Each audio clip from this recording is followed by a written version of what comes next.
Hi friends, welcome to smart knowledge hub daily current affairs and GK.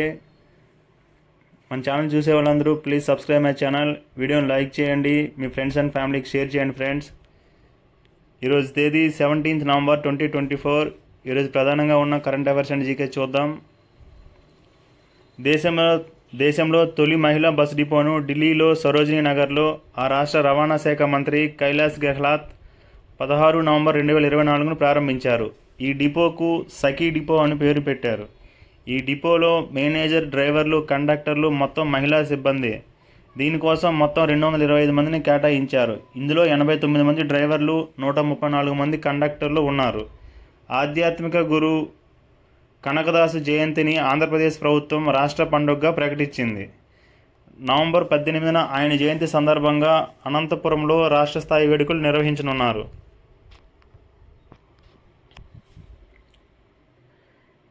Internet and mobile association of India report ఆధారంగా భారత్లో 82 కోట్లకు పైగా internet యూజర్లు ఉన్నారు. 43% మంది వినియోగదారులు ఇంగ్లీష్లోనే అంతర్జాలను వినియోగిస్తున్నారు. 57% మంది భారతీయ భాషలకు ప్రాధాన్యత ఇస్తున్నారు. వీరిలో అత్యధికంగా హిందీ 24%, తమిళం 6% కలిగి ఉన్నారు. GSAT-N2 ఉపగ్రహం దేశంలో మారుమూల ప్రాంతాలకు ఇంటర్నెట్ సేవలు అందించే లక్ష్యంతో ఇస్రో రూపొందించిన ఉపగ్రహం GSAT-N2. దీన్నే GSAT-20 అని కూడా పిలుస్తారు. స్పేస్ ఎక్స్కు చెందిన ఫాల్కన్ 9 రాకెట్ ద్వారా 18 నవంబర్ 2024 ప్రయోగించనున్నారు.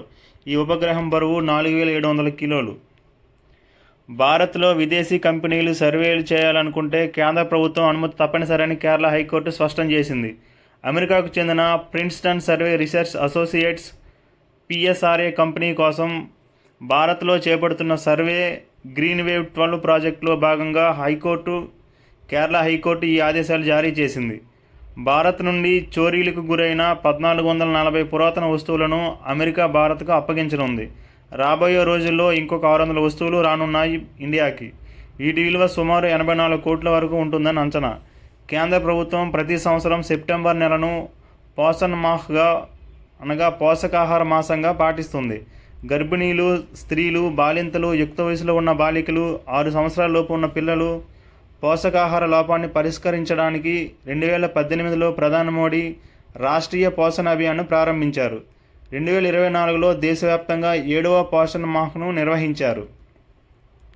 ప్రపంచ ర్యాబీస్ దినోత్సవాన్ని ప్రతి సంవత్సరం సెప్టెంబర్ 28న జరుపుకుంటారు. ర్యాబీస్ వ్యాధి నివారణ లక్ష్యంగా 2007 నుంచి దీన్ని నిర్వహిస్తున్నారు. 2024 ర్యాబీస్ దినోత్సవ థీమ్ బ్రేకింగ్ ర్యాబీస్ బౌండరీస్.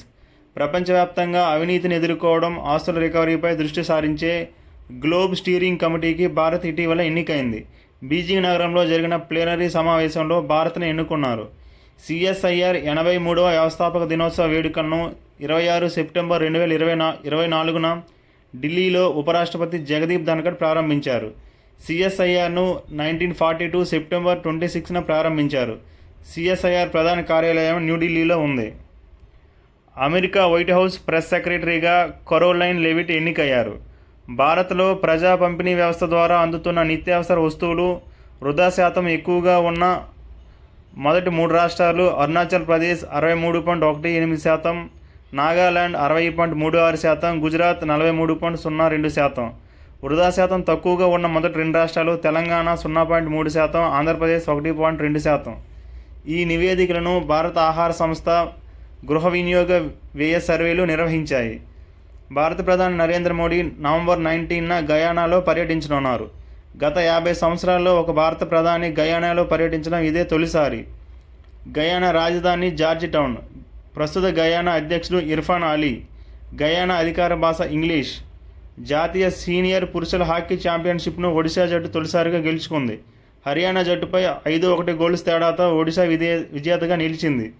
కేంద్ర వ్యవసాయ శాఖ ఆధ్వర్యంలో నవంబర్ 18-19 తేదీల్లో దక్షిణాది రాష్ట్రాల వ్యవసాయ రంగ నిపుణుల సదస్సు విశాఖపట్నంలో జరగనుంది. అంతర్జాతీయ T20లో ఒక క్యాలెండర్ ఇయర్లో అత్యధిక సెంచరీలు చేసిన ఆటగాడుగా సంజు శాంసన్ రికార్డు సాధించాడు. 2024 సంవత్సరానికి గాను ఇప్పటివరకు T20లో 3 సెంచరీలు సాధించాడు.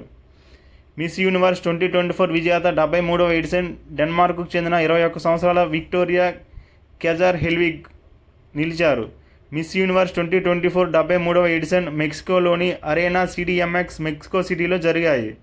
ఈ పోటీల్లో మొదటి రన్నప్గా నైజీరియాకు చెందిన చిడిమా అడితినా నిలిచారు. 73వ మిస్ యూనివర్స్ పోటీల్లో చరిత్రలోనే తొలిసారిగా అత్యధికంగా 125 ఎంట్రీలు వచ్చాయి. గతంలో 2018లో వచ్చిన 94 ఎంట్రీల రికార్డును అధిగమించింది. భారత్కు చెందిన రియా సింగా మిస్ యూనివర్స్ 2024 గ్రాండ్ ఫినాలేలో పాల్గొని టాప్ 30లో నిలిచారు. మిస్ యూనివర్స్ 2023 విజేత నికరాగ్వాకు చెందిన సెన్నిస్ పలాసియోస్ నిలిచారు. 18వ ప్రవాస భారతీయ దివస్ కన్వెన్షన్ జనవరి 8 నుంచి 10 వరకు 2025లో ఒడిశాలోని భువనేశ్వర్లో జరగనుంది. ప్రపంచంలోనే అతిపెద్ద పగడపు కాలనీని సోలమన్ దీవుల్లో కనుగొన్నారు. డిబిఎస్ బ్యాంకు ఇండియా సీఈఓగా రజత్ వర్మ నామినేట్ అయ్యారు. భారత్కు చెందిన ప్రతిభావంతులైన యువకులను దేశంలో పనిచేయడానికి ఆస్ట్రేలియా దేశం ప్రవేశపెట్టిన పథకం పేరు టాలెంటెడ్ ఎర్లీ ప్రొఫెషనల్ స్కీమ్ కోసం మొబిలిటీ ఏర్పాటు. దీన్నే మేట్స్ అంటారు. మేట్స్ అనగా mobility arrangement for talented early professional scheme. Jhiri mela జరుపుకునే కేంద్రపాలిత ప్రాంతం లేదా రాష్ట్రం Jammu Kashmir. Thank you friends. మన ఛానల్ని సబ్స్క్రైబ్ చేయండి. వీడియోని చివరి వరకు చూడండి. వీడియోని లైక్ చేయండి, షేర్ చేయండి. Thank you.